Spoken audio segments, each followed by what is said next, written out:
Je m'appelle Ronan et j'ai 30 ans. La toute première chose que mon frère aîné, Bronson, a dite, au moment où le serveur a posé le plat en argent de bœuf de première qualité sur la table, a été « Ne mets pas ce steak dans ton assiette, Ronin. Tu n'as pas participé d'un seul centime à ce dîner. » Il ne l'a pas murmuré. Il ne l'a pas dit comme une plaisanterie en passant. Il s'est penché en avant, tapotant sa fourchette en argent contre son verre à eau en cristal, pour s'assurer que toute la table de notre famille élargie tombe dans un silence de mort. Il l'a dit avec ce sourire narquois qui lui est propre, celui qu'il avait perfectionné au cours d'une vie entière à être le fils préféré. J'ai vu quelques fourchettes autour de la table s'arrêter complètement en plein air. Le doux jazz qui jouait en fond sonore dans la salle à manger privée m'a soudain semblé insupportablement fort. J'ai regardé ma mère, Deline. Je m'attendais à ce qu'elle dise quelque chose, n'importe quoi, pour désamorcer cette tension incroyable. Au lieu de ça, elle a pris une gorgée délicate de son vin millésimé, a jeté un coup d'œil à mon assiette vide, et a souri comme si l'insulte brutale de Bronson n'était qu'une simple taquinerie fraternelle. Une vraie famille participe. Ronin, a-t-elle dit, sa voix dégoulinant d'une douceur toxique. Nous apprécions les gens qui pourvoient réellement à nos besoins. J'avais passé les 3 dernières semaines à organiser méticuleusement chaque détail de cette soirée. J'avais autorisé un paiement de $15 000 sur ma carte noire personnelle. La réservation était entièrement à mon nom. Pourtant, absolument personne à cette table ne connaissait la vérité, car je voulais que le 60e anniversaire de ma mère soit perçu comme un véritable cadeau, et non comme une performance égoïste. Bronson croyait que mon silence signifiait que j'étais faible. Il s'est adossé à sa chaise, croisant les bras avec l'expression intensément satisfaite qu'il arborait toujours lorsqu'il pensait avoir réussi à me remettre à ma place. C'était un agent immobilier qui croulait actuellement sous les dettes. Pourtant, il était assis là, agissant comme un milliardaire autodidacte, portant un blazer en velours de créateur qu'il ne pouvait probablement pas se permettre. J'ai regardé la viande parfaitement saisie sur la table, puis les visages de mes proches qui me fixaient tous, attendant de voir avec quelle grâce j'allais absorber cette humiliation publique. Toute ma vie, je m'étais justifié. Je leur avais pardonné. J'avais payé pour des choses sans jamais demander la moindre reconnaissance. Mais ce soir-là, assis dans cette salle privée glaciale, quelque chose en moi a finalement craqué.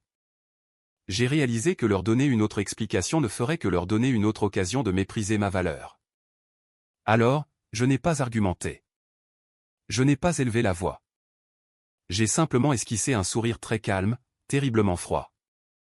J'ai hoché la tête, plié ma serviette en lin coûteuse, l'ai posée soigneusement sur la table, enfilé ma veste de costume bleu marine, et je suis sorti directement de la pièce. Dans le grand hall en marbre du restaurant, j'ai trouvé Holden, le directeur principal. Je l'ai regardé droit dans les yeux et lui ai demandé de retirer complètement mon autorisation de paiement de la note finale. Je lui ai dit que j'étais plus que disposé à perdre mon acompte de $2000, mais que je ne financerais pas une seule seconde de plus ma propre humiliation. Quelques instants plus tard, alors que je me tenais près des portes tournantes en verre, j'ai vu Holden apporter le porte-facture en cuir noir directement au chef de table.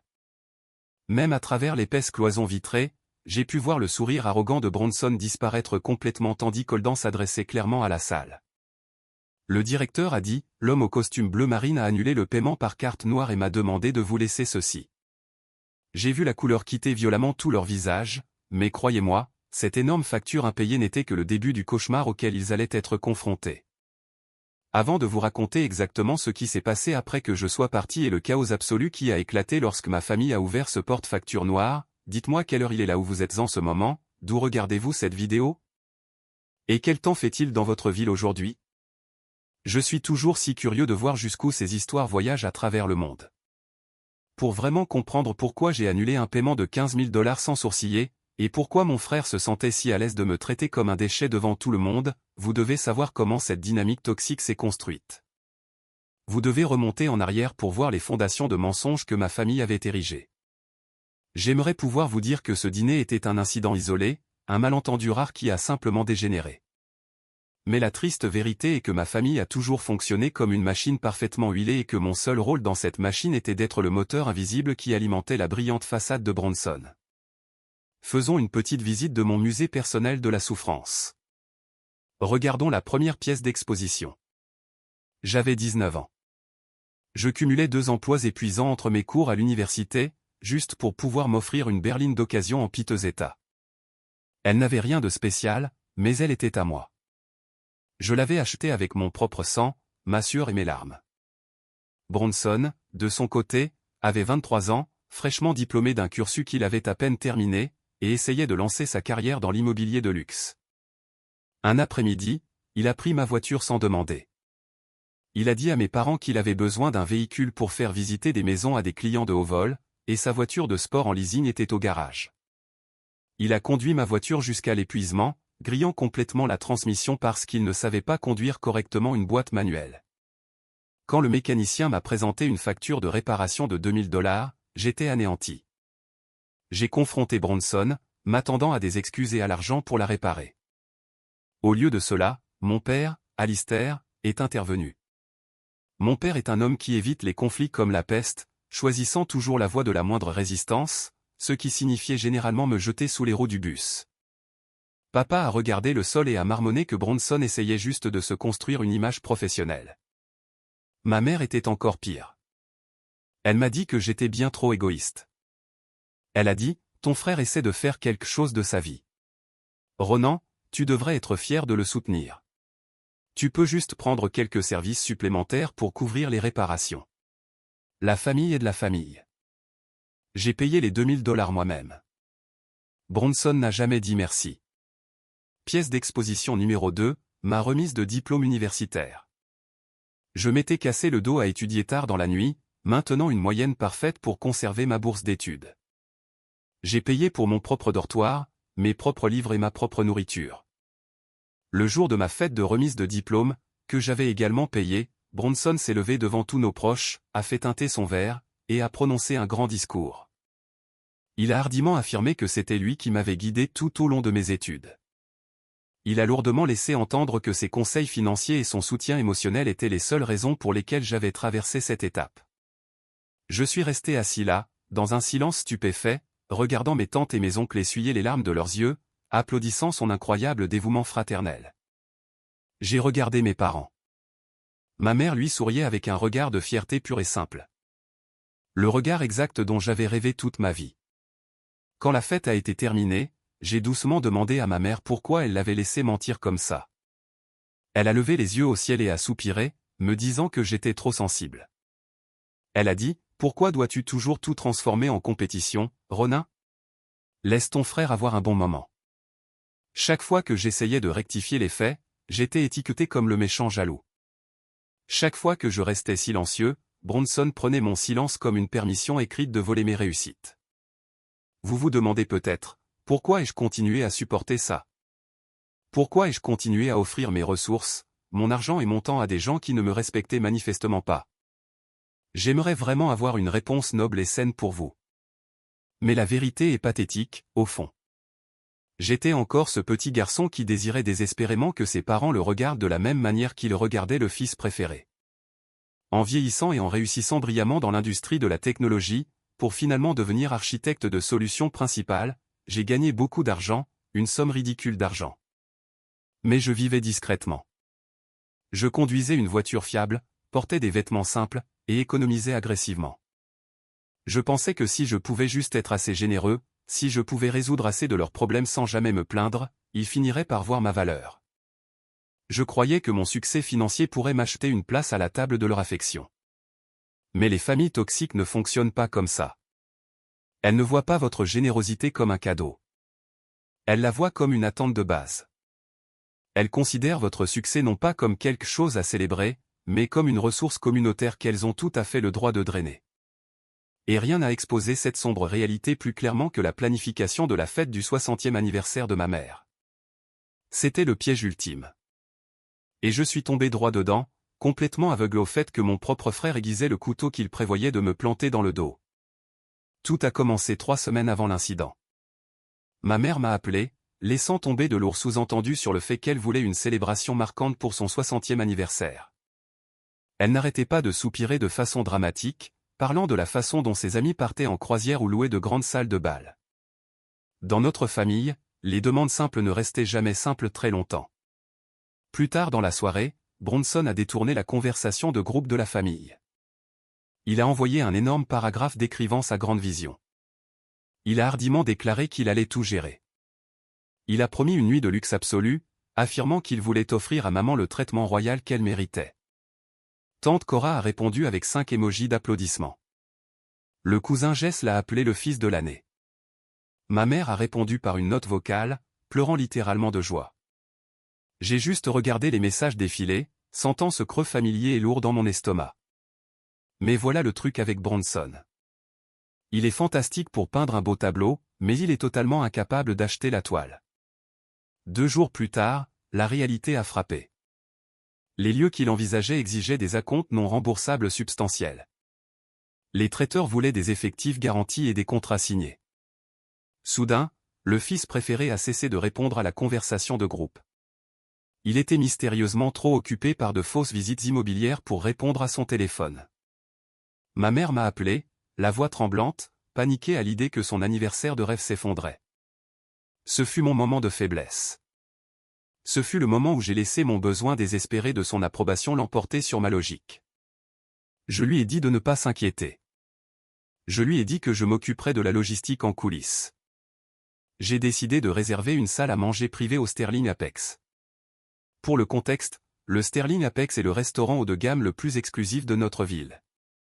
C'est le genre d'endroit où les hommes d'affaires concluent des contrats de plusieurs millions de dollars autour de cigares millésimés et de whisky importés. Bronson essayait d'y obtenir une adhésion depuis 2 ans pour impressionner ses riches clients immobiliers, mais il était constamment mis sur liste d'attente car il ne remplissait pas les conditions financières.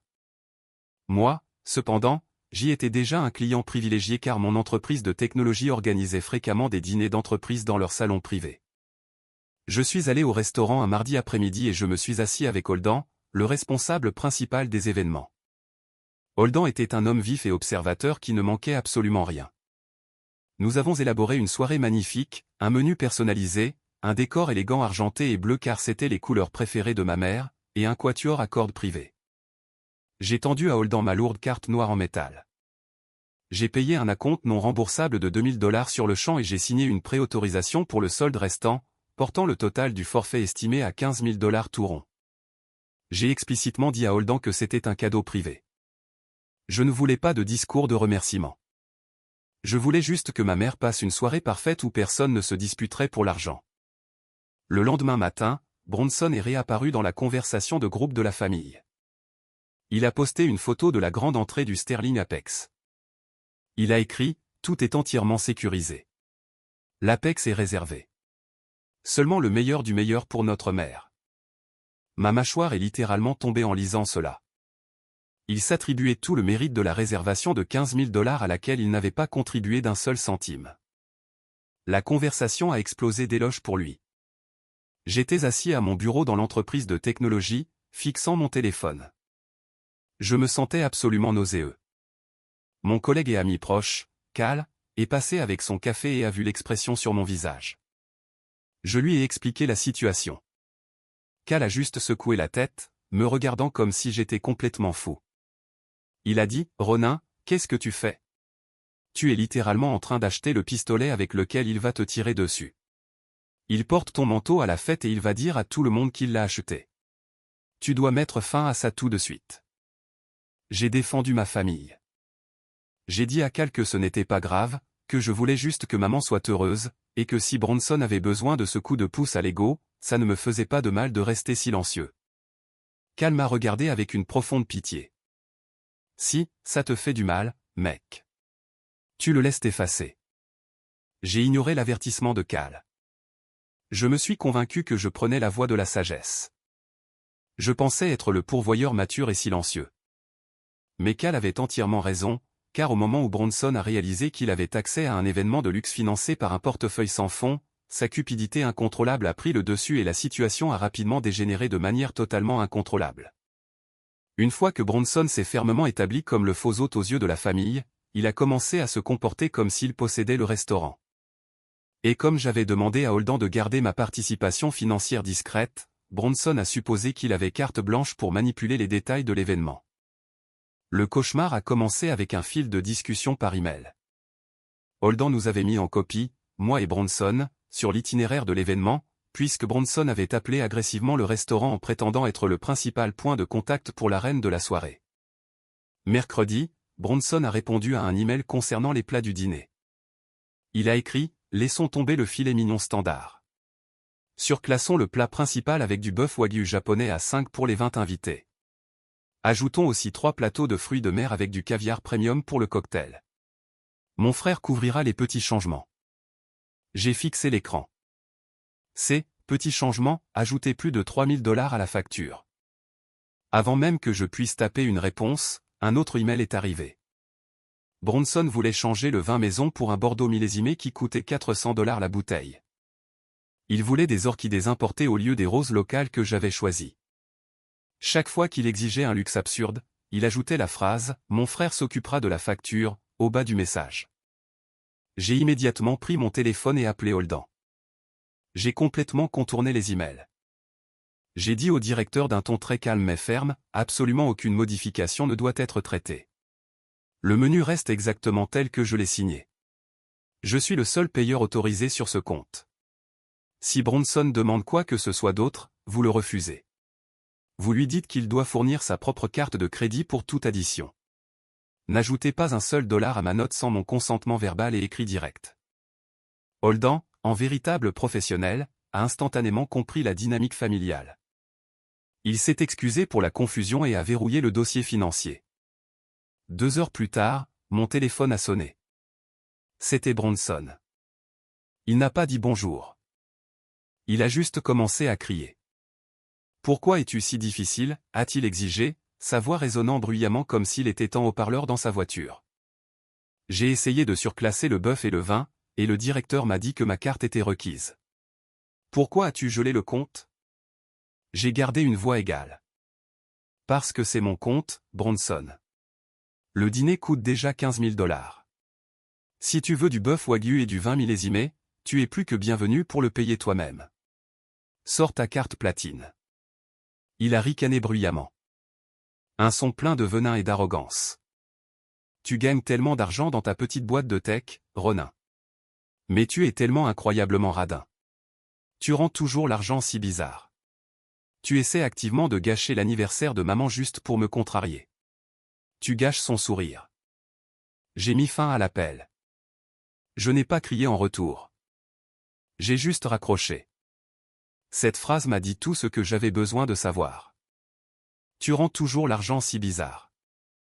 Bronson voulait désespérément l'autorité suprême et le prestige d'un Autriche, mais il était violemment allergique au coût réel d'en être un.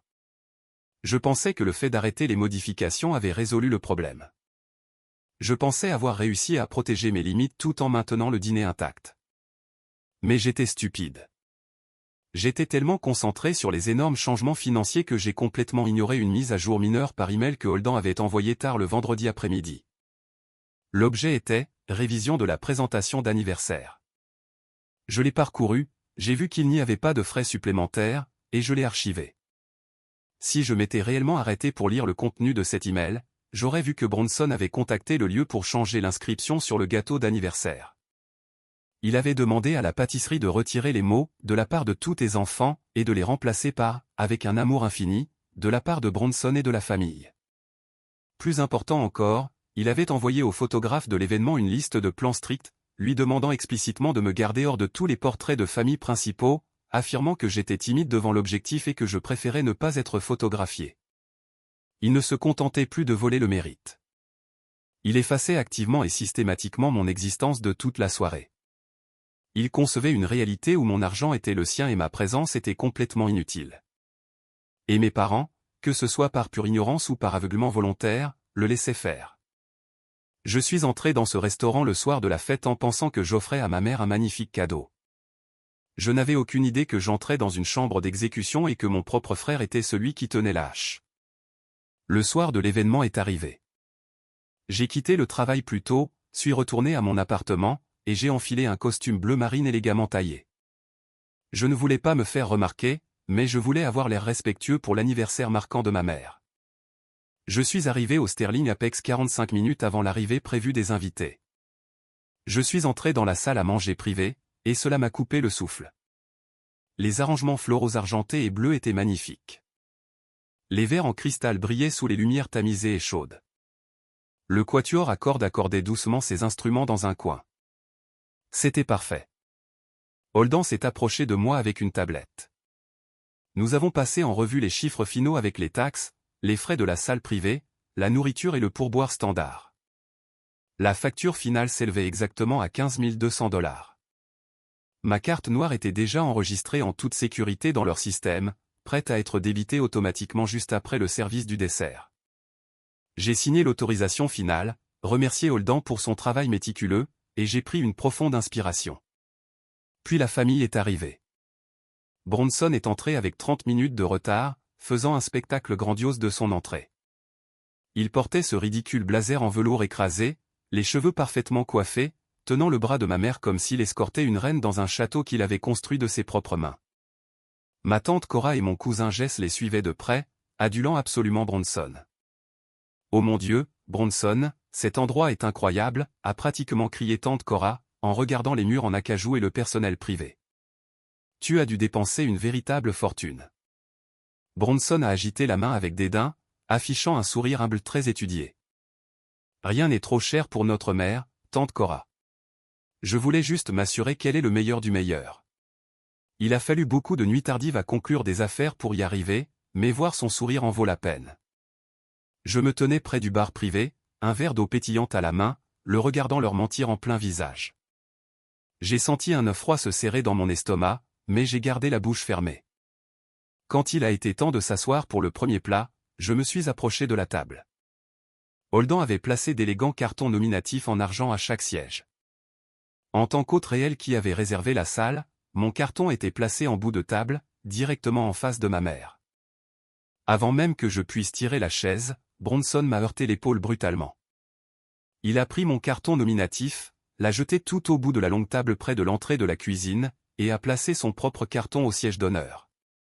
Il m'a regardé, levant un sourcil parfaitement épilé. Ce siège est pour la personne qui a réellement organisé la soirée. Petit frère, pourquoi n'irais-tu pas t'asseoir là-bas, à ta place? Je l'ai regardé dans les yeux. Es-tu absolument certain de vouloir que ce soit la règle ce soir, Bronson? Il a laissé échapper un petit rire moqueur, pensant clairement que je bluffais. C'est moi l'hôte. Je m'assois en bout de table. Va-t'en. Je n'ai pas fait de scène. J'ai simplement hoché la tête, me suis dirigé vers le bout de la table et me suis assis à la pire place de la salle. Pendant l'heure qui a suivi, je suis devenu un fantôme. Pendant le plat de salade, Bronson parlait plus fort que moi chaque fois que j'essayais de répondre à une question d'un oncle. Pendant le potage, il a bruyamment accepté 3 toasts différents, louant son incroyable générosité et son goût impeccable pour les lieux. Au moment où le plat principal est arrivé, il avait complètement réécrit tout le récit de la soirée avec lui-même comme le riche et bienveillant sauveur de la famille. Et mes parents ne se contentaient pas de le laisser faire, ils l'aidaient activement. Mon père n'arrêtait pas de verser du vin à Bronson, et ma mère n'arrêtait pas de lui tapoter la main, disant à tout le monde à quel point elle était bénie d'avoir un fils aîné si brillant. J'étais assis au bout de la table, coupant mon pain, me sentant complètement vide. J'ai réalisé que Cal avait eu entièrement raison. Mon silence ne protégeait pas la paix. Mon silence finançait ma propre destruction. Et puis les lourdes portes doubles se sont ouvertes et les serveurs ont apporté le plat principal. C'est à ce moment-là que Bronson a décidé que m'ignorer ne suffisait pas. Il devait me briser. Les serveurs ont posé les immenses plats en argent grésillant de bœuf wagyu de première qualité au centre de la table. L'odeur était incroyable. Tout le monde s'est penché en avant, murmurant avec admiration devant la pure décadence du repas. J'ai tendu la main avec les pinces en argent pour placer un petit morceau de viande dans mon assiette. C'est alors que Bronson a pris sa fourchette et l'a tapoté vivement contre son verre à eau en cristal. Digne. Digne, digne.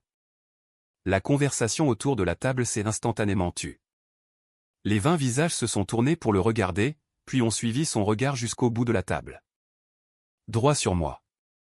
Ne mets pas ce steak dans ton assiette, Ronin, a ricané Bronson, sa voix tranchant le silence de la pièce comme une lame de rasoir. Tu n'as pas participé d'un seul centime à ce dîner. Tu manges à mes frais ce soir. Montre un peu de respect et laisse les invités payants manger en premier. L'humiliation m'a frappé si fort que j'ai eu l'impression d'un coup de poing physique à la gorge. Ma main s'est figée, tenant toujours les pinces en argent. Je pouvais sentir la chaleur monter à mon visage. J'ai regardé autour de la table. Tante Cora a levé les yeux au ciel, s'adossant à sa chaise avec un air de pur dégoût. Le cousin Jess a couvert sa bouche, essayant activement de cacher un sourire narquois. Appréciant le spectacle. J'ai regardé mon père. Alistair a enlevé ses lunettes de lecture et a commencé à les polir furieusement avec sa serviette, fixant intensément le sol, refusant absolument de croiser mon regard. Il choisissait à nouveau la voie de la moindre résistance. Puis j'ai regardé ma mère, la femme dont je venais de dépenser 15 000 $ pour célébrer l'anniversaire. Elle n'avait pas l'air embarrassée pour moi. Elle avait l'air agacée que je retarde le service. Elle a souri, un sourire crispé, incroyablement cruel, et a dit, une vraie famille participe, Ronan. Nous apprécions les gens qui pourvoient réellement à nos besoins. Bronson a travaillé très dur pour ça. Attends simplement ton tour. Un bourdonnement a commencé dans mes oreilles. Le quatuor à cordes dans le coin semblait s'évanouir. Tout bougeait au ralenti. Pendant 30 ans, j'avais cru que si je les aimais assez, si je leur donnais assez d'argent, assez de temps, assez de silence, ils finiraient par m'aimer en retour. Je pensais pouvoir acheter ma sortie du rôle de bouc émissaire. Mais en regardant les yeux froids de ma mère et le sourire triomphant de mon frère, la corde dans ma tête a finalement cédé. L'illusion s'est complètement brisée. J'ai réalisé avec une clarté terrifiante qu'ils ne m'aimaient pas. Ils aimaient ce qu'ils pouvaient extraire de moi. Et au moment où j'ai cessé d'être un distributeur automatique silencieux, j'étais absolument sans valeur pour eux. S'ils voulaient des preuves, s'ils voulaient la réalité, j'allais enfin la leur donner. J'ai lentement reposé les pinces en argent sur la table. Le cliquetis métallique a semblé incroyablement fort dans la pièce silencieuse. J'ai regardé Bronson droit dans les yeux. Ma voix était dangereusement calme. Il n'y avait plus de colère. Il n'y avait que de la glace. Tu as tout à fait raison, Bronson, ai-je dit fort, m'assurant que chaque personne dans la pièce m'entende. Je ne devrais absolument pas manger de nourriture que je n'ai pas payée. Bronson a cligné des yeux, complètement pris au dépourvu. Il s'attendait à ce que je me ratatine, que je bafouille, ou que je sorte en trompe dans une rage enfantine. Il ne s'attendait pas à ce que je sois d'accord avec lui. Ma mère a laissé échapper un petit soupir de soulagement, pensant clairement que j'avais accepté mon humiliation publique et que je m'étais rendu. J'ai attrapé ma lourde serviette en lin et je l'ai pliée méticuleusement en un carré parfait. Je l'ai posée délicatement à côté de mon assiette complètement vide. Je me suis levé, repoussant ma chaise en douceur.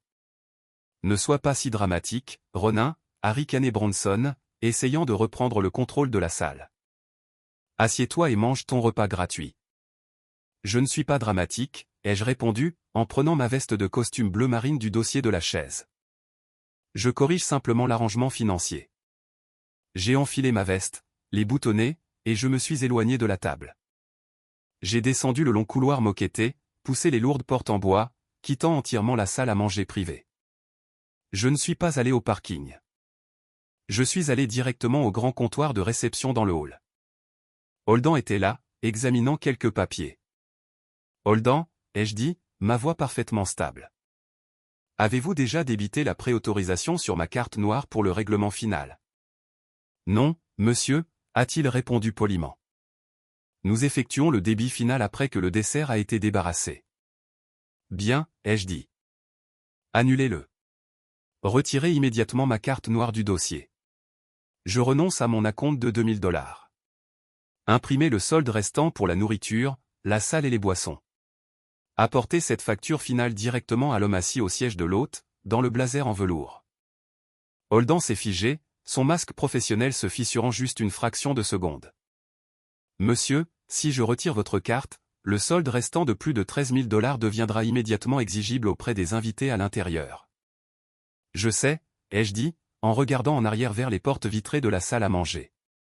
Dites-leur que l'homme au costume bleu marine a annulé le paiement. Laissez le véritable hôte s'occuper de sa facture. Avant de vous parler de l'explosion nucléaire absolue qui s'est produite quand Holden est entré dans cette pièce avec une facture de 13 000 $, j'ai besoin d'une faveur de votre part. Si vous appréciez cette histoire de karma brutal, veuillez cliquer sur le bouton j'aime, vous abonner à la chaîne, et laisser un commentaire ci-dessous en me disant le nom de la ville où vous vivez en ce moment. Chaque commentaire aide cette vidéo à toucher plus de gens, et j'apprécie vraiment votre soutien. Maintenant, laissez-moi vous raconter exactement comment l'empire de faux milliardaire de mon frère s'est effondré en poussière en quelques secondes. Je me tenais dans le vaste hall en marbre du Sterling Apex, mon cœur battant à un rythme lent et lourd contre mes côtes. Je venais de dire à Holden d'annuler complètement mon paiement et de présenter le solde de 13 000 $ à mon frère. Je ne suis pas sorti vers ma voiture. Je ne pouvais pas encore partir. J'avais besoin de voir ça.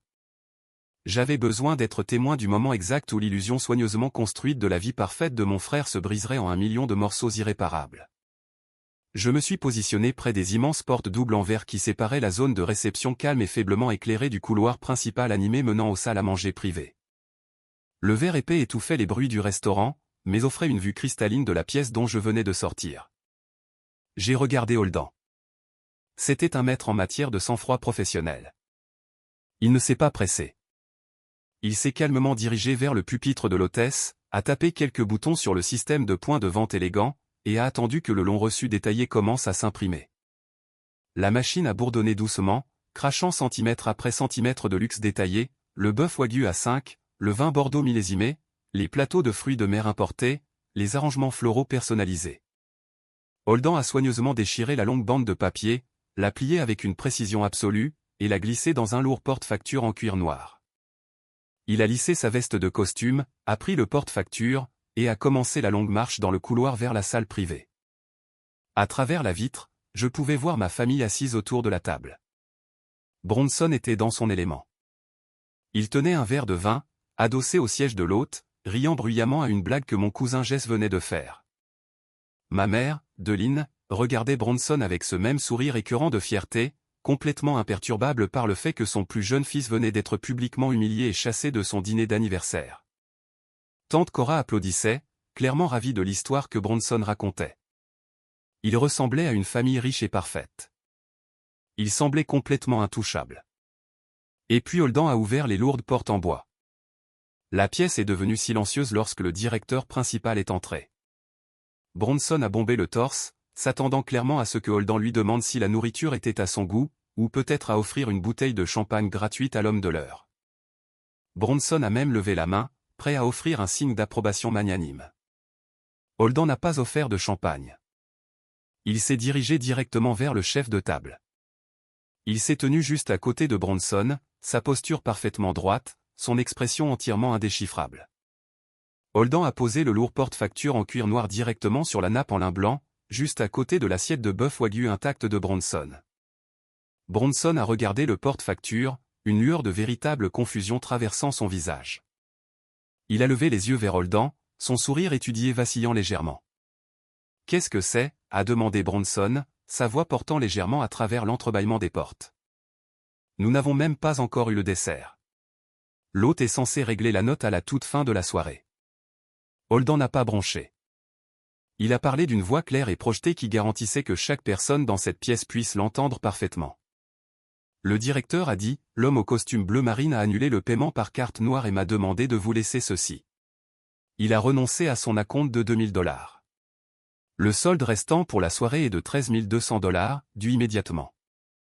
Pendant 5 secondes, personne dans cette pièce n'a respiré. J'ai regardé le visage de Bronson à travers la vitre. La transformation était absolue. Le magnate de l'immobilier arrogant et riche a disparu. Le sang a quitté ses joues si violemment que sa peau est devenue d'un gris cendré et maladif. Sa mâchoire est légèrement tombée et ses yeux ont filé du porte-facture noir à Holden, puis vers la chaise vide à l'autre bout de la table où j'étais assis quelques instants auparavant. Le sourire fier de ma mère s'est complètement évaporé. Elle s'est penchée en avant, ses mains agrippant le bord de la table, ses yeux écarquillés par le choc. « Qu'est-ce que vous voulez dire » a-t-elle demandé, sa voix tremblante. Bronson a payé pour cette salle. Bronson est l'hôte. Il doit y avoir une erreur. Holden a secoué poliment la tête. Il n'y a pas d'erreur, madame. La réservation, l'acompte et la préautorisation étaient tous exclusivement au nom de monsieur Ronan Watson. Il a légalement retiré son consentement financier pour cet événement. Tante Cora a eu le souffle coupé, couvrant sa bouche avec sa main. Jess est resté figé, sa fourchette à mi-chemin de sa bouche. Mon père, Alistair, a finalement levé les yeux du sol, son visage blême de réalisation soudaine et terrifiante. Bronson a arraché le porte-facture noir de la table, l'ouvrant brusquement. Je pouvais voir ses yeux parcourir frénétiquement la liste détaillée, traçant les chiffres massifs au bas de la page. 13 200 $. C'était plus d'argent qu'il ne gagnait en 3 mois. C'est de la folie, a balbutié Bronson, sa voix se brisant, entièrement dépourvue de son habituelle assurance. Il ne peut pas simplement nous laisser avec ça. Je n'ai pas autorisé ces frais. Je n'ai pas signé de contrat pour 13 000 $. Holden est resté parfaitement immobile. Vous n'avez pas signé le contrat, monsieur, mais c'est vous qui avez demandé les surclassements premium. Par conséquent, l'établissement exige un règlement immédiat. Comment souhaitez-vous payer? Bronson avait l'air d'être sur le point de tomber malade. Le blazer en velours ressemblait soudain à un costume d'Halloween bon marché. Il était complètement piégé dans un coin de sa propre fabrication, devant tout le public qu'il avait passé les 3 dernières semaines à essayer d'impressionner. Soudain, mon père a repoussé sa chaise si fort qu'elle a grincé bruyamment contre le parquet. Il s'est levé, le visage rouge de panique, et a pratiquement couru hors de la salle à manger, se dirigeant droit dans le couloir vers le hall où je me tenais. Il a franchi les portes vitrées, essoufflé, les yeux écarquillés d'un mélange de peur et de colère. « Ronan » a-t-il sifflé en m'attrapant le bras. « Qu'est-ce que tu viens de faire ?» J'ai baissé les yeux sur sa main qui agrippait ma manche, puis j'ai relevé les yeux vers ses yeux paniqués. J'ai retiré mon bras en douceur. J'ai fait exactement ce que Bronson m'a dit de faire, papa. J'ai arrêté de manger de la nourriture que je n'ai pas payée. Mon père a baissé la voix jusqu'à un murmure frénétique. C'est le 60e anniversaire de ta mère. Tu ne peux pas nous abandonner avec une facture aussi énorme. Bronson n'a pas ce genre d'argent. Tu sais qu'il a des difficultés. Tu dois revenir à l'intérieur et régler ça. Je l'ai fixé, sentant une vague de dégoût absolument m'envahir. Même maintenant, même après avoir vu mon frère m'humilier publiquement, le seul instinct de mon père était de me supplier de protéger le fils préféré. C'était mon cadeau pour elle, ai-je dit, ma voix complètement vide d'émotion. Bronson a rejeté mon cadeau devant toute la famille. Il a prétendu être le pourvoyeur. Je respecte simplement sa déclaration audacieuse. S'il est l'autre riche qu'il prétend être, 13 000 $ devrait être de l'argent de poche. Je ne vais pas régler ça, papa. J'en ai fini. Je lui ai tourné le dos et j'ai de nouveau regardé à travers les portes vitrées. À l'intérieur de la pièce, le vrai spectacle ne faisait que commencer. Mon père est resté figé à côté de moi dans le hall, complètement impuissant. Alors que nous regardions tous les deux le désastre se dérouler à l'intérieur de la salle à manger privée, Bronson transpirait. Je pouvais réellement voir les perles de sueur se former sur son front sous les lumières chaudes de la salle à manger. Toute la table le fixait, attendant que l'agent immobilier riche et prospère sorte simplement son portefeuille et résolve le problème. Tante Cora s'est penchée, essayant d'offrir une bouée de sauvetage. « Donne juste ta carte d'entreprise à l'homme, Bronson », a-t-elle dit nerveusement. « Tu pourras régler le petit caprice de Ronin demain. Ne le laisse pas gâcher la soirée spéciale de ta mère. » Bronson déglutit difficilement. Ses mains tremblaient violemment alors qu'il fouillait dans la poche intérieure de son blazer en velours et en sortait un portefeuille de créateur élégant. Il a tâtonné dans les fentes en cuir, extrayant finalement une carte de crédit argentée brillante. Il l'a tendue à Holden sans le regarder dans les yeux. « Mettez tout là-dessus », a marmonné Bronson, essayant de paraître autoritaire, bien que sa voix soit entièrement creuse. Holden a pris la carte avec grâce. Il a sorti un petit terminal de paiement sans fil de son tablier, a inséré la carte argentée, et a attendu. Le silence dans la pièce était absolu. Le quatuor à cordes avait complètement cessé de jouer, sentant l'hostilité extrême dans l'air. La machine a émis un bip bruyant. C'était un son aigu et dur. Holden a regardé l'écran, puis a de nouveau regardé Bronson. « Je suis désolé, monsieur. Cette carte a été refusée. » Les yeux de Bronson s'écarquillèrent de pure panique. « C'est impossible », a-t-il lâché, la voix suraiguë. « Réessayez. La machine est cassée. » Holden est resté parfaitement calme. « Je peux réessayer, monsieur. Mais le code d'erreur indique des fonds insuffisants. » Bronson a repris la carte, le visage rouge d'un cramoisi embarrassé. Il a de nouveau fouillé dans son portefeuille, sortant cette fois une carte dorée. « Essayez celle-ci. C'est ma carte de secours. » Holden a pris la deuxième carte. L'a insérée. Bip. Refusé. Le silence lourd et suffocant qui a suivi était pire que n'importe quelle dispute. C'était le son d'une vie entière de mensonges s'effondrant d'un coup. Les yeux de tante Cora passaient de la machine au visage en sueur de Bronson. Le cousin Jess a baissé les yeux sur son assiette, soudainement très intéressé par sa serviette. Ma mère a laissé échapper un petit hoquet horrifié. Bronson, a-t-elle murmuré, sa voix se brisant. Qu'est-ce qui se passe? Je pensais que tu avais dit que tes affaires marchaient bien. Je pensais que tu avais dit que tu t'étais occupé de tout. Je m'en occupe, maman, a lâché Bronson, perdant complètement son sang-froid. Il a jeté une troisième carte sur la table. Passez juste celle-là. Passez-la pour 5000. Je partagerai le reste. Faites-le, c'est tout. Holden a passé la troisième carte. Bip. Refusé. Bronson s'est affalé sur sa chaise, complètement vaincu. Il a regardé les 3 morceaux de plastique inutiles posés à côté de son extravagant dîner à 15 000 $. L'image qu'il avait passé des années à polir, celle du fils réussi, du pourvoyeur généreux, de l'homme qui savait toujours mieux que son petit frère discret, a été complètement dépouillée, ne laissant qu'un imposteur fauché et peu sûr de lui. Mais l'humiliation financière n'était pas la fin. Le vrai rebondissement était sur le point d'être livré par la seule personne de notre famille qui ne parlait jamais à moins que ce ne soit absolument nécessaire. Mon grand-père, Gideon. Papy Gideon avait 82 ans. C'était un militaire à la retraite, vif comme l'éclair, et il observait tout. Il était resté assis tranquillement au bout de la table toute la nuit, buvant son eau, regardant la dynamique se jouer. Maintenant, au milieu du silence suffocant, Papy Gideon a lentement fouillé dans sa veste de costume. Il a sorti son smartphone, l'a déverrouillé, et l'a placé directement au centre de la table, juste à côté des 3 cartes de crédit refusées. Avant que quiconque ne demande à Ronin de revenir ici et de payer pour quoi que ce soit d'autre, a dit Papy Gideon, sa voix profonde, rauque et autoritaire. Je pense que Bronson doit expliquer exactement pourquoi il a collecté de l'argent auprès de plusieurs d'entre nous pour payer un dîner que Ronin avait déjà entièrement financé. Bronson se figea complètement. Il ressemblait à un cerf pris dans les phares d'un camion lancé à pleine vitesse. Je me tenais dans le hall, mes propres yeux s'écarquillant de choc. Je savais que Bronson s'attribuait le mérite. Je savais qu'il se comportait comme l'hôte, mais je n'avais absolument aucune idée qu'il volait activement nos proches. Tante Cora fronça les sourcils, se penchant pour regarder le téléphone sur la table.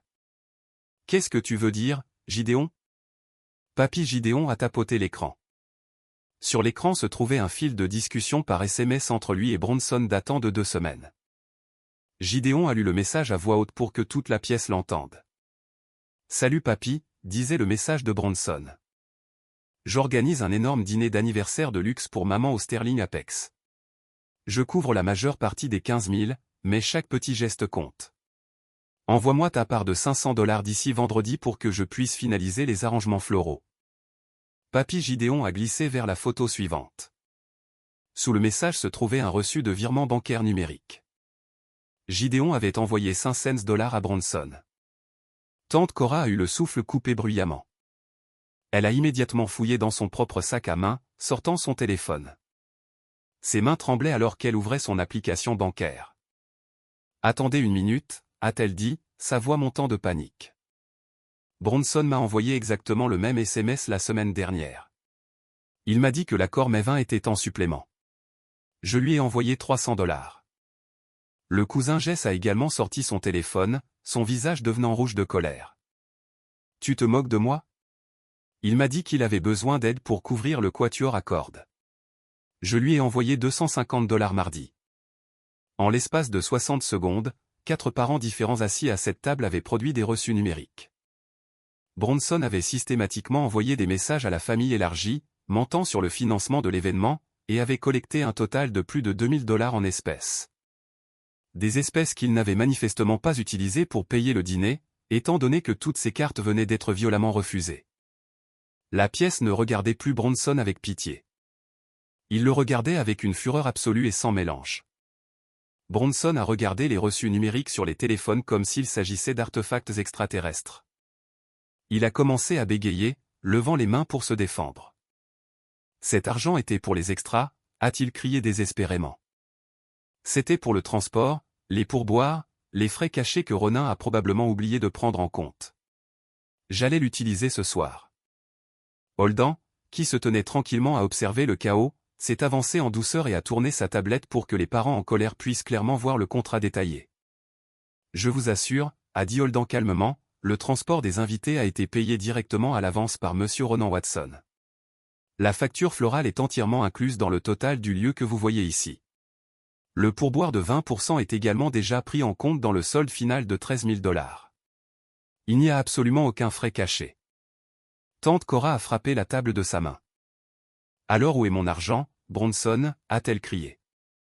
Où sont les 300 $ que je t'ai donnés? Les réponses de Bronson ont commencé à se contredire violemment. D'abord, il a affirmé que l'argent était en sécurité sur son compte d'épargne. Puis, dans la phrase suivante, il a dit qu'il l'avait dépensé pour un deuxième cadeau surprise pour maman qui n'était pas encore arrivé. Finalement, il a eu recours à son mécanisme de défense classique. Il a pointé son doigt directement vers les portes vitrées, me désignant. Ronin a organisé ça, a crié Bronson, sa voix se brisant de panique. Il a tout planifié. Il savait que mes comptes étaient gelés, et il a attendu jusqu'à ce soir pour me tirer le tapis sous les pieds juste pour me faire passer pour un imbécile. C'est un complot. Il se noyait et il essayait de m'entraîner avec lui. Mais Holden n'avait pas fini.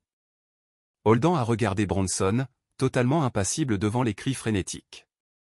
Il n'y a pas de complot, monsieur, a dit Holden, sa voix tranchant les excuses hystériques de Bronson. Cependant, il y a une autre question qui doit être abordée concernant la coordination de cet événement. Holden a tapoté l'écran de sa tablette plusieurs fois, affichant une chaîne de mets spécifique. Il a tourné l'écran vers ma mère, Deline, qui était assise, figée, son visage complètement taché de larmes. Madame, a dit Holden doucement, s'adressant directement à ma mère. Monsieur Bronson a affirmé à plusieurs reprises qu'il était le principal organisateur de cette soirée. Je pense qu'il est de mon devoir professionnel de clarifier la chronologie des événements. Holden a commencé à lire à voix haute les registres officiels du lieu. Le contrat original, l'acompte de 2 000 $ pour la salle, la sélection du menu personnalisé, et l'autorisation de la carte noire ont tous été établis et signés exclusivement par Ronan Watson il y a 3 semaines. Holden a fait défiler vers le bas. De plus, le dossier de l'événement montre plusieurs emails de Monsieur Bronson tentant d'augmenter considérablement le coût de la soirée en ajoutant du bœuf importé et du vin millésimé. Ces demandes ont été explicitement refusées par Ronan Watson, qui a déclaré qu'il ne financerait aucune amélioration au-delà de son cadeau original de 15 000 $. Ma mère a fixé l'écran, ses lèvres s'entr'ouvrant dans une horreur silencieuse alors que les preuves physiques détruisaient complètement le récit qu'elle avait cru aveuglément. Elle avait fait l'éloge de Bronson pendant des semaines. Elle l'avait laissé s'asseoir en bout de table. Elle avait souri quand il avait insulté ma contribution, alors que j'étais le seul à avoir payé quoi que ce soit. Holden n'avait pas terminé. Mais la communication la plus préoccupante, a-t-il continué, son ton devenant notablement plus froid, a eu lieu hier après-midi. Holden a ouvert la dernière pièce jointe de l'email.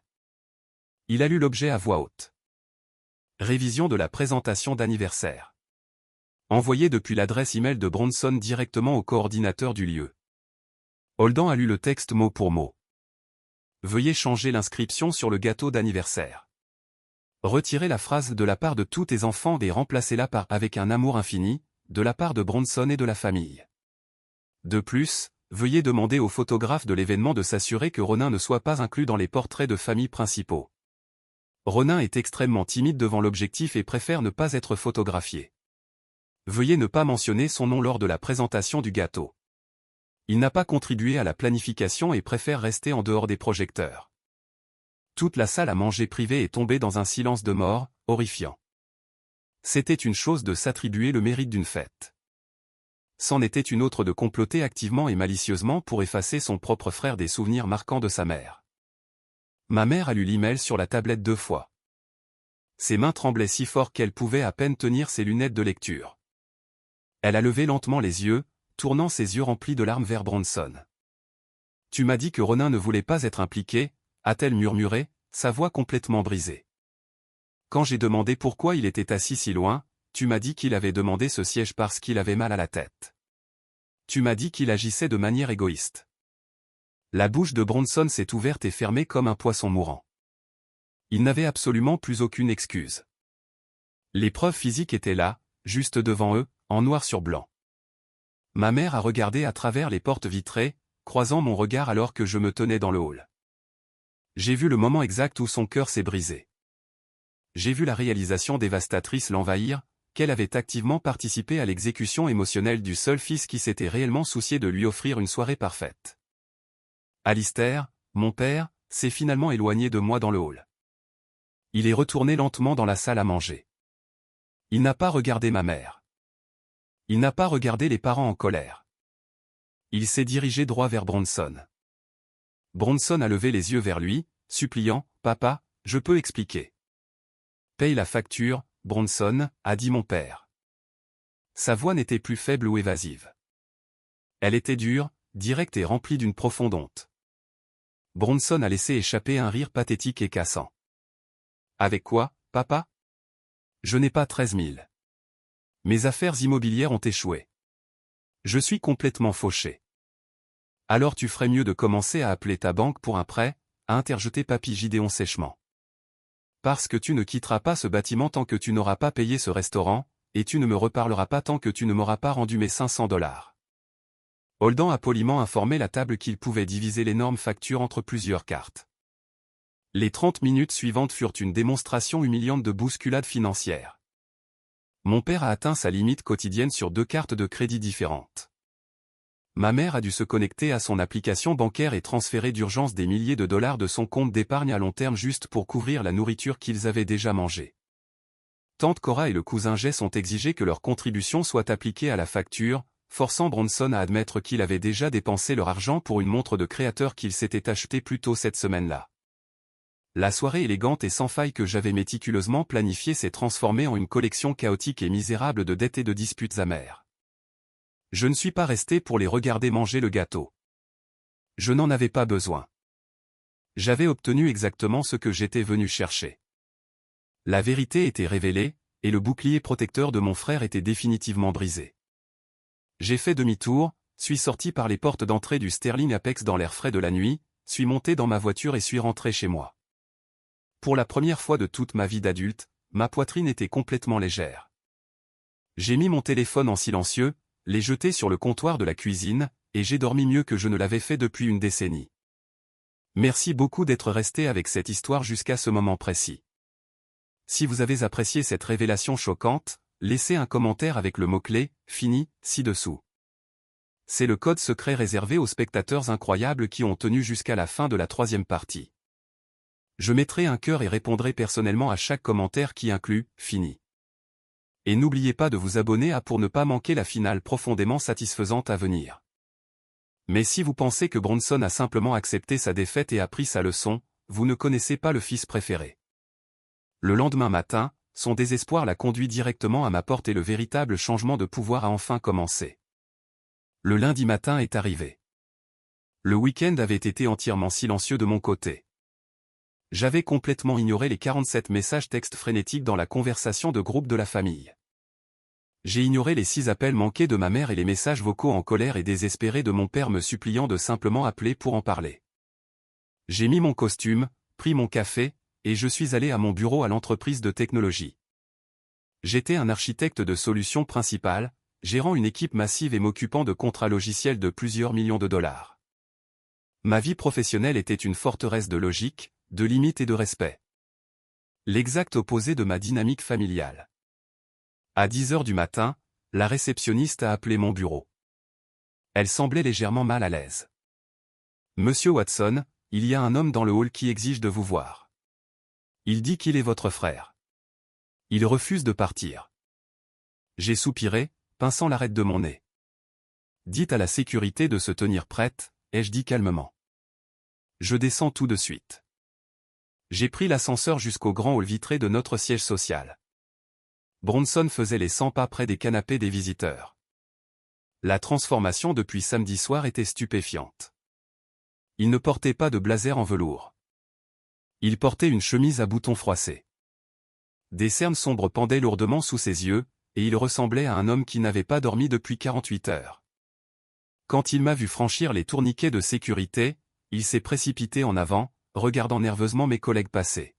« Ronin, nous devons parler » a-t-il marmonné, sa voix basse et frénétique. « Pouvons-nous monter dans ton bureau ?»« Non » ai-je dit sèchement, m'arrêtant au milieu du hall ouvert. « Nous n'allons pas dans mon bureau. Tu ne t'approches pas de mon équipe. Quoi que tu aies à dire, tu peux le dire ici même. » Bronson a grincé des dents, détestant clairement le fait qu'il n'avait absolument aucun contrôle sur l'environnement. Il a fouillé dans sa poche et a sorti une enveloppe blanche standard. Il l'a poussée vers ma poitrine. « Tiens » a-t-il dit, essayant de forcer son ancien ton arrogant, bien qu'il soit tombé complètement à plat. « Il y a un chèque de banque là-dedans pour $2000. Ça couvre la compte non remboursable que tu as perdu quand tu as fait ton caprice d'enfant samedi. Nous sommes officiellement quittes. Maintenant, appelle maman et dis-lui que tu as réagi de manière excessive pour qu'elle arrête de m'ignorer. » Je n'ai pas tendu la main pour prendre l'enveloppe. Je l'ai laissée suspendue dans l'air entre nous. « Nous ne sommes pas quittes, Bronson, » ai-je dit, ma voix parfaitement égale, résonnant légèrement dans le grand hall. « L'argent est la partie la plus facile, la moins chère de ce que tu as détruit. » Il a grogné bruyamment, passant une main dans ses cheveux en désordre. « Oh, allez, Ronin. Que veux-tu de plus? Tu veux une exécution publique? Tu veux que je me mette à genoux et que je supplie? Tu as déjà ruiné ma réputation auprès de tante Cora et de Jess. Si mes clients immobiliers haut de gamme découvrent ce drame familial, s'ils apprennent que je suis fauché, je perdrai mon emploi. Prends juste le chèque et mettons ça sous le tapis. » Je l'ai regardé, ressentant un profond sentiment de pitié mêlé à un dégoût absolu. Il essayait encore de me manipuler. Il essayait encore d'acheter mon silence avec une fraction de ce qu'il devait. « Je veux une correction publique, » ai-je dit, le regardant droit dans ses yeux paniqués. « Je veux que tu ailles dans la conversation de groupe de la famille et que tu admettes que j'ai planifié, réservé et entièrement financé tout ce dîner. Je veux que tu avoues que tu as menti pour voler le mérite. Je veux que tu rendes chaque dollar que tu as frauduleusement collecté auprès de nos proches. Je veux que tu rembourses papa pour les $13 000 qu'il a dû mettre sur ses cartes de crédit pour t'éviter d'aller en prison pour vol de service. Et surtout, je veux que tu ne parles plus jamais en mon nom. » Bronson m'a fixé comme si je venais de lui demander de se couper le bras droit. « Tu veux que je détruise complètement ma réputation » a-t-il murmuré, une véritable horreur dans la voix. « Non » ai-je répondu froidement. « Je veux que tu arrêtes d'utiliser ma réputation et mon argent pour protéger désespérément la tienne. » L'expression de Bronson s'est durcie. La panique s'est estompée, remplacée par cette colère toxique familière. « Maman ne te pardonnera jamais pour ça, Ronin » a-t-il ricané, se penchant près de moi. « Tu l'as embarrassé le jour de son 60e anniversaire. Tu es le méchant ici. Tu aurais pu gérer ça en privé. » C'est à ce moment précis que j'ai réalisé qu'il n'était pas venu ici pour s'excuser. Il était venu ici pour restaurer l'ancien arrangement brisé. Il voulait offrir un petit gage d'argent, exiger que j'accepte le blâme pour le conflit, et forcer tout le monde à passer à autre chose sans qu'il ait jamais à changer son comportement. J'ai tendu la main, j'ai pris l'enveloppe blanche de sa main, et je l'ai calmement remise dans la poche avant de sa chemise froissée. « Alors maman pourra faire son propre choix, » ai-je dit. « Et tu peux garder tes $2000. On dirait que tu vas en avoir besoin pour rembourser tante Cora. » J'ai fait demi-tour et j'ai franchi à nouveau les tourniquets de sécurité. Bronson est resté dans le hall, complètement figé, serrant l'enveloppe dans sa poche. Il n'a pas crié. Il ne m'a pas suivi. Pour la première fois de sa vie, il a réalisé que j'étais complètement hors de sa portée. 2 jours plus tard, le grand règlement de compte a eu lieu. Ma mère m'a appelé. Elle n'a pas crié. Elle ne m'a pas accusé d'avoir gâché son anniversaire. Sa voix était incroyablement faible, fatiguée et vaincue. Elle m'a demandé d'assister à un sommet familial formel chez eux le jeudi soir. J'ai accepté d'y aller sous une condition stricte et non négociable. Personne ne me demanderait de m'excuser d'avoir quitté ce restaurant. Quand le jeudi est arrivé, je me suis rendu à la maison de mon enfance, préparé à une énorme dispute. Mais quand j'ai franchi la porte d'entrée, j'ai réalisé que la guerre était déjà terminée. Papy Gideon avait assuré ma victoire avant même que je n'entre dans la pièce. Je suis entré dans le salon familier de la maison de mes parents. L'atmosphère était incroyablement lourde, épaisse d'une tension qui semblait entièrement différente des réunions de famille habituelles. Il n'y avait pas de faux rire, pas de sourire forcé, et personne ne se précipitait pour m'offrir un verre. Mon père, Alistair, était assis sur le bord du canapé en cuir. On aurait dit qu'il avait vieilli de 10 ans en l'espace de 5 jours. Ses épaules étaient affaissées et il se frottait constamment les tempes. Ma mère, Deline, était assise à côté de lui. Ses yeux étaient rouges et gonflés par des jours de pleurs. Quand je suis entré, elle a levé les yeux vers moi, mais elle n'a pas dit un mot. Bronson était assis dans un fauteuil unique dans le coin de la pièce. Il avait l'air absolument misérable. Il fixait le sol, refusant de croiser le regard de qui que ce soit. Et puis il y avait Papy Gideon. Il était assis parfaitement droit dans son fauteuil inclinable préféré, ressemblant à un juge-président d'un tribunal très sérieux. Sur la table basse, juste devant lui, se trouvait un épais dossier jaune en manille. J'ai pris place sur le canapé d'en face, croisant les bras, attendant que quelqu'un parle. Ma mère a commencé. Elle a débuté avec le discours habituel et très répété sur l'unité familiale. Elle a parlé de malentendus, de la façon dont les frères et sœurs se disputent, et comment une nuit douloureuse ne devrait pas effacer une vie d'amour et de soutien. Je l'ai laissé parler exactement 2 minutes avant de l'interrompre. « Maman », ai-je dit, ma voix tranchant son monologue émotionnel. « Tu peux t'arrêter. Si tu m'as appelé ici pour me dire que j'aurais dû gérer ça en privé, je pars tout de suite. » Elle a tressailli. « Ronin, tu aurais pu prendre Bronson à part. Tu n'étais pas obligé de nous laisser avec cette facture énorme devant le directeur. » J'ai essayé le privé pendant 30 ans, maman, ai-je répondu, me penchant en avant, mes yeux rivés sur les siens. Chaque fois que Bronson a volé mes réussites. Chaque fois qu'il a insulté ma carrière, chaque fois qu'il a utilisé mon argent en prétendant que c'était le sien, je t'en ai parlé en privé. Et chaque fois, tu m'as dit de laisser tomber, tu m'as dit que j'étais sensible. La confidentialité n'a pas résolu la maladie dans cette famille. La confidentialité a protégé la maladie. Mon père a baissé les yeux sur le tapis. Je savais que certaines de ces choses se passaient, Ronin, a-t-il admis, sa voix à peine plus haute qu'un murmure. Je ne savais pas qu'il volait l'argent de Cora et Jess, mais je savais qu'il te traitait injustement. Je suis resté silencieux parce que le confronter était toujours si épuisant. Je voulais juste la paix. J'ai regardé mon père avec une clarté absolue. Ton silence était une décision délibérée, papa. Ton silence a simplement fait de la vie de Bronson un rêve magnifique, et il a fait de ma vie un cauchemar éveillé. Tu as choisi son confort plutôt que ma santé mentale. Mon père a hoché lentement la tête, une larme s'échappant enfin de son œil. Tu as raison. J'ai été un lâche. Bronson a soudainement craqué, jetant les bras en l'air. D'accord, j'ai compris. Je suis un monstre. J'ai fait une erreur avec le dîner. Je me suis laissé emporter en essayant d'impressionner tout le monde. Mais c'est un incident isolé. Pourquoi agissons-nous comme si j'étais un criminel en série? C'est alors que Papy Gideon s'est penché en avant. Il a posé sa main usée sur l'épais dossier jaune qui reposait sur la table basse. Ce n'est pas un incident isolé, Bronson, a dit Papy Gideon, sa voix baissant d'une octave, portant le poids absolu d'un général militaire. Gideon a ouvert le dossier. Il avait passé les 5 derniers jours à contacter systématiquement chaque parent, à rassembler des preuves numériques et à imprimer des pages d'historique. Gideon a sorti la première pile de papier. Dans ce dossier se trouvent 23 pages de mensonges documentés. Voici le reçu de la fête de remise de diplôme de Ronin. Payé en totalité depuis le compte bancaire de Ronin, à côté d'une capture d'écran imprimée de ta publication Facebook affirmant que tu avais financé tout l'événement. Bronson déglutit difficilement, ses yeux s'écarquillant. Gideon a sorti un autre papier. Voici la facture du mécanicien de quand tu as détruit la transmission de la voiture de Ronin, à côté d'un SMS que tu as envoyé à tes amis te vantant d'avoir manipulé tes parents pour forcer Ronin à payer. Ma mère a eu le souffle coupé, couvrant sa bouche en regardant le SMS imprimé. Elle n'avait jamais vu ça avant. Elle avait toujours cru l'excuse de Bronson selon laquelle la voiture était juste vieille et était tombée en panne naturellement. Gideon ne s'est pas arrêté.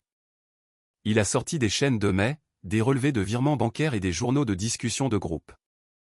Il a révélé le voyage de vacances où Bronson avait prétendu que j'avais annulé à la dernière minute parce que j'étais paresseux.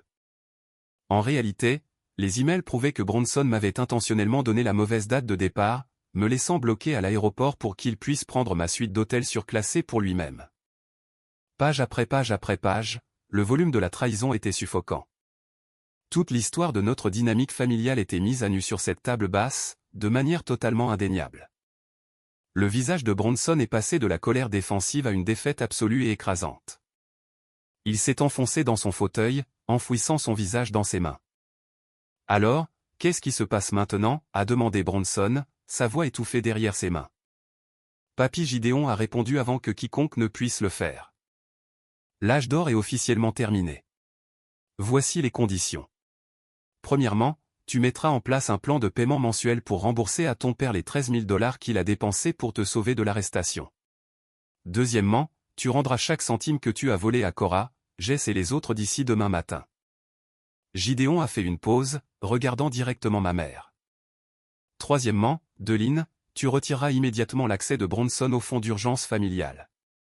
Il est déchu de toute gestion financière concernant les événements familiaux. Il n'est plus l'hôte. Il n'est plus le chef. Ma mère a semblé surprise. Retirer à Bronson le contrôle des événements familiaux, c'était comme dépouiller un roi de sa couronne. C'était la seule chose qui le faisait se sentir supérieur. Mais elle a regardé les 23 pages de preuves sur la table, puis m'a regardé. Elle a hoché lentement la tête. Je suis d'accord. Bronson a levé les yeux vers moi, ses yeux suppliants. Il attendait que j'intervienne. Il attendait que l'ancien Ronin, le petit frère qui avait toujours soif de paix, adoucisse le coup, dise « c'est bon. Nous n'avons pas besoin d'être si durs. » Je me suis adossé sur le canapé, j'ai croisé les jambes, et je l'ai fixé avec une expression absolument nulle. Je n'ai pas dit un mot. J'ai laissé le silence planer dans la pièce, lourd et absolu. J'ai réalisé à ce moment magnifique que la vengeance n'était pas le moment où sa carte de crédit a été refusée au restaurant. La vengeance était le moment exact où cette famille a finalement cessé de me demander de le protéger des conséquences de ses propres actions. 6 mois ont passé. Les retombées du sommet familial ont été brutales, mais nécessaires. Bronson a publié des excuses publiques massives et très embarrassantes dans la conversation de groupe de la famille. Il a admis avoir menti sur le financement du dîner, admis avoir collecté de l'argent sous de faux prétextes, et a avoué avoir essayé d'effacer mon nom du gâteau. Il lui a fallu 3 brouillons pour le faire correctement. Principalement parce que Papy Gideon n'arrêtait pas de rejeter ses fausses excuses de style relations publiques jusqu'à ce qu'il écrive la vilaine vérité.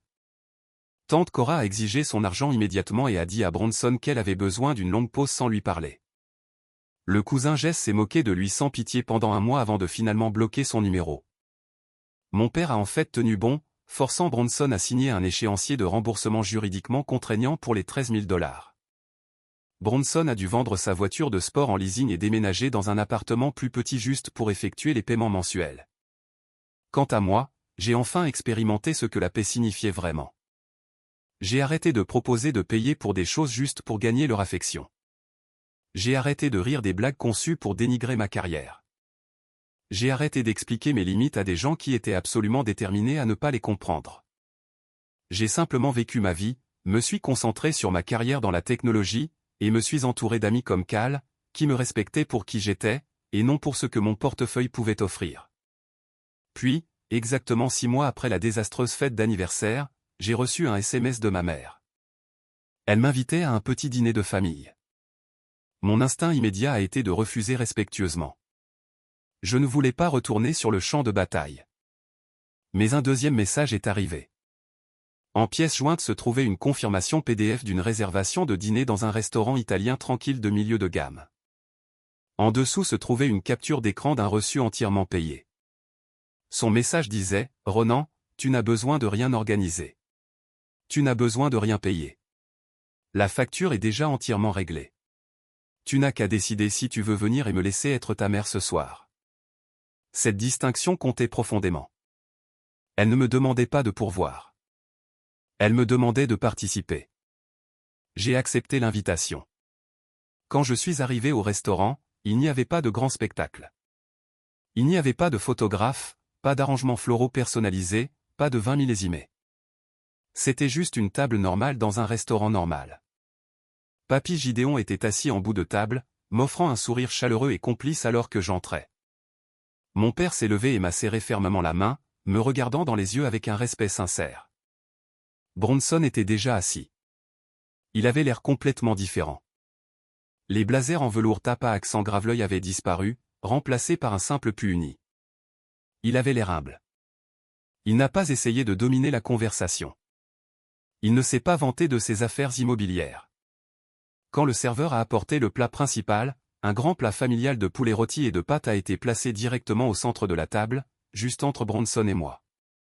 Pendant une seconde suspendue et incroyablement tendue, le souvenir de cette nuit au Sterling Apex a flashé dans mon esprit. Je me suis souvenu de son doigt tapotant le verre en cristal. Je me suis souvenu de sa voix cruelle me disant de ne pas mettre le steak dans mon assiette parce que je n'avais pas contribué d'un seul centime. J'ai regardé Bronson. Je savais qu'il se souvenait exactement de la même chose.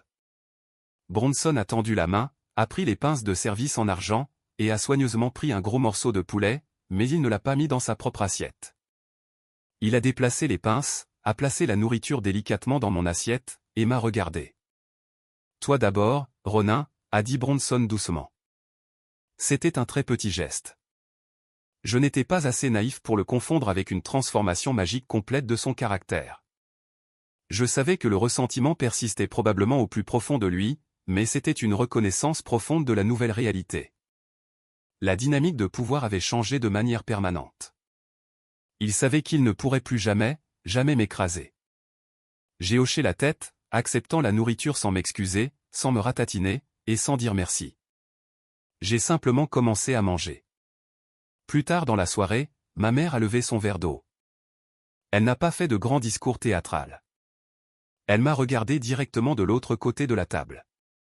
« J'avais l'habitude de te louer pour être si indépendant et fort, Ronin », a-t-elle dit doucement.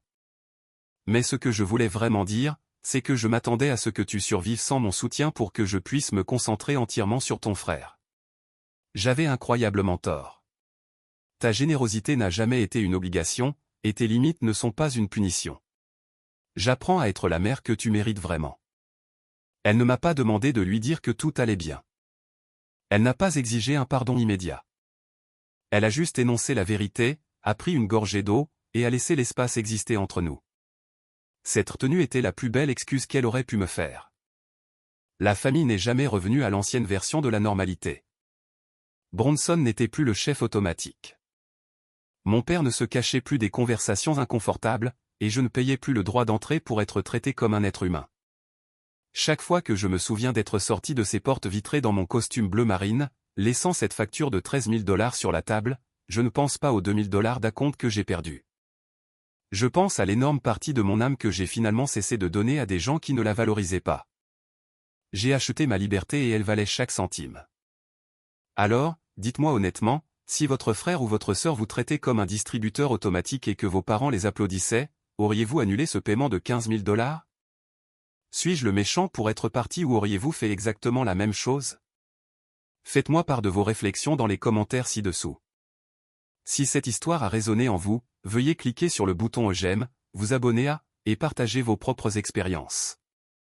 Jusqu'à la prochaine fois, restez fort, connaissez votre valeur, et ne laissez jamais personne vous faire payer pour votre propre manque de respect.